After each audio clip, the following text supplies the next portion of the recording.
Bonjour, dans la vidéo précédente, nous avions vu quelles sont les caractéristiques générales d'un marché, en tout cas quelles sont les caractéristiques du modèle du marché qui est utilisé pour décrire des marchés particuliers de façon générale, et notamment nous avons vu que le marché était une institution, que c'était une façon parmi d'autres de faire circuler des biens et des services dans une société, mais que finalement dans certaines sociétés ou pour certains types de biens ou de services, on pouvait très bien les faire circuler sans passer par le marché.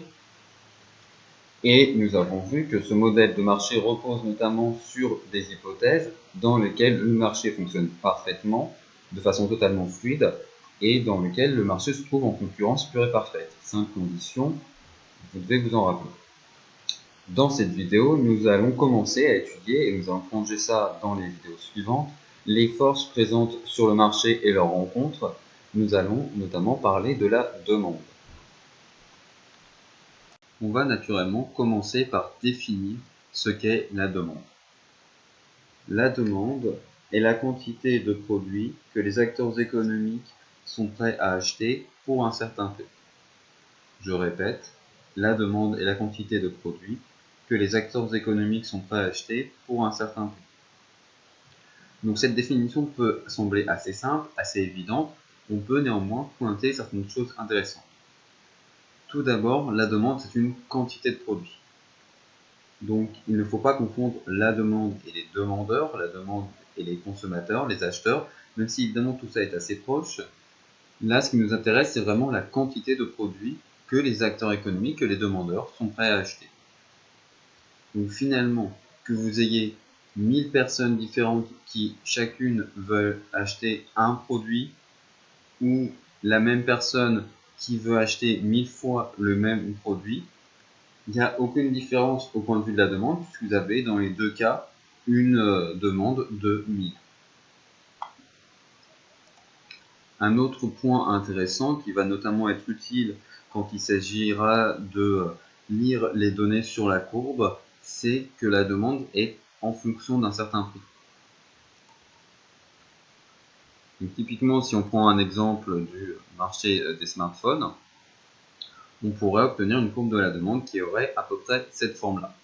Évidemment, tout ça est un exemple hypothétique, ça ne se repose sur rien de concret et de précis, mais on voit donc cette courbe de la demande qui baisse, ce qui jusque-là semble assez évident. Mais ce qui est le plus intéressant, c'est de comprendre comment est-ce que on lit les données sur cette courbe, et au lieu de lire les données comme on ferait classiquement avec une courbe, notamment en mathématiques, où on partirait des abscisses et en fonction du chiffre en abscisse, on verrait quelle est l'ordonnée qu'on obtient. On va partir plutôt des ordonnées, donc du prix, et en fonction de ce prix, voir quelle est la quantité demandée.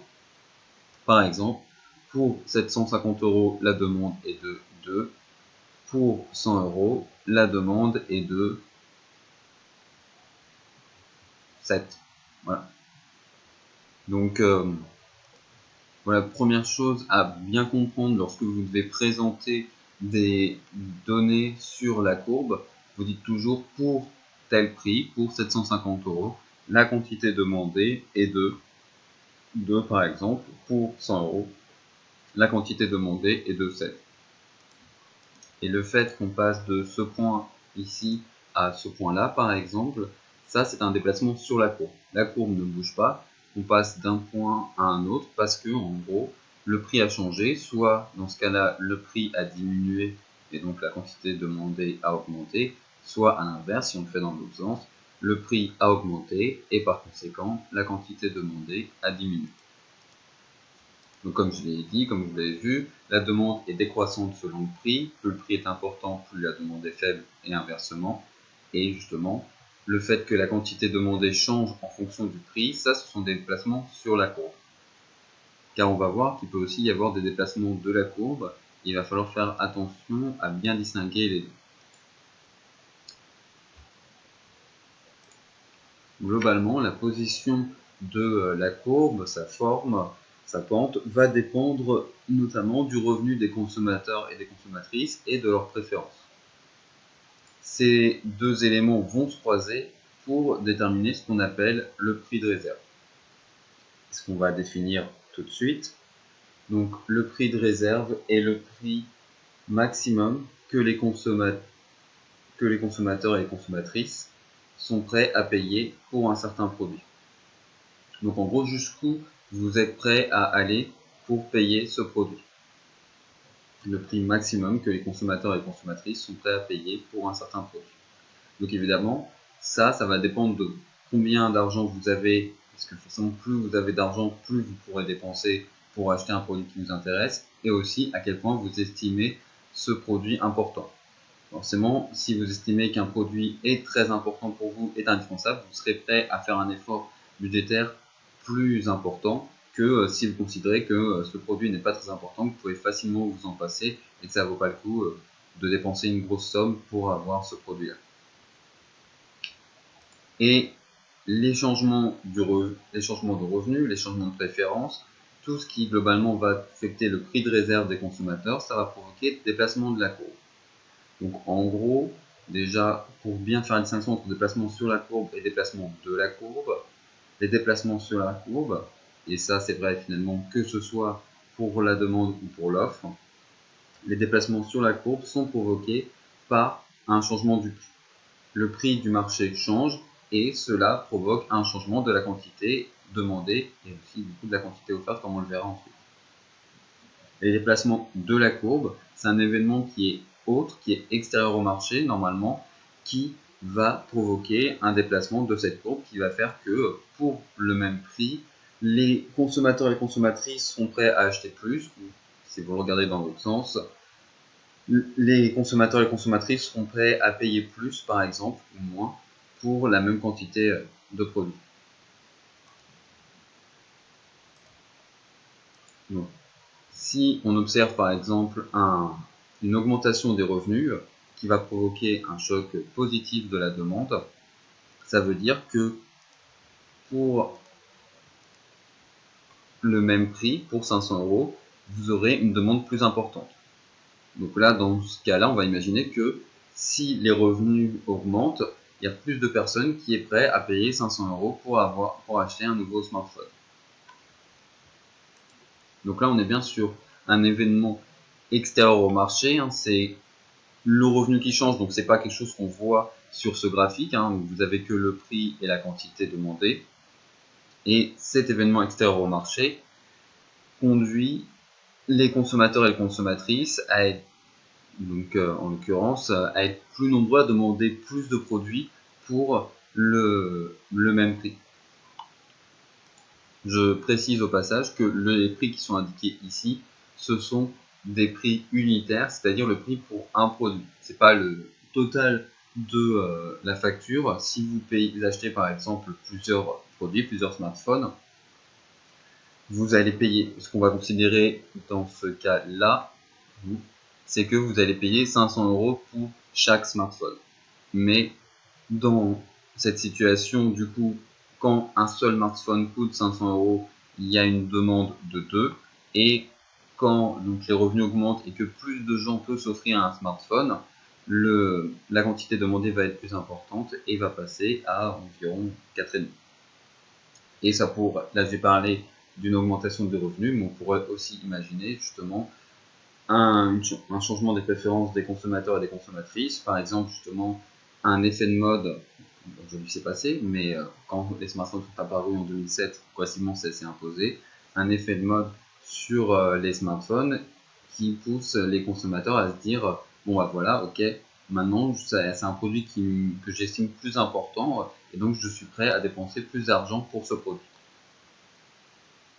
Et donc ça pourrait se voir peut-être aussi dans ce sens-là, de se dire voilà, même si vous avez qu'une demande qui reste à 2, dans ce cas-là, on va être prêt à dépenser plus d'argent et donc en gros ce prix de réserve va être de 1000 €. Donc pour 2 produits, le prix de réserve sera de 1000 €, c'est-à-dire que voilà, on est prêt à payer, il y a 2 personnes qui sont prêtes à payer jusqu'à 1000 € pour acheter un smartphone.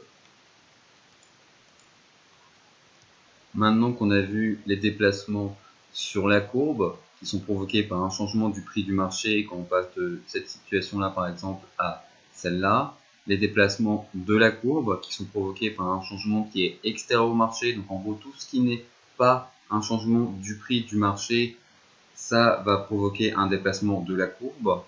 Et donc dans ce cas-là, on a dit qu'on parlait de choc de demande positif, car on voit que la quantité demandée pour le même prix augmente.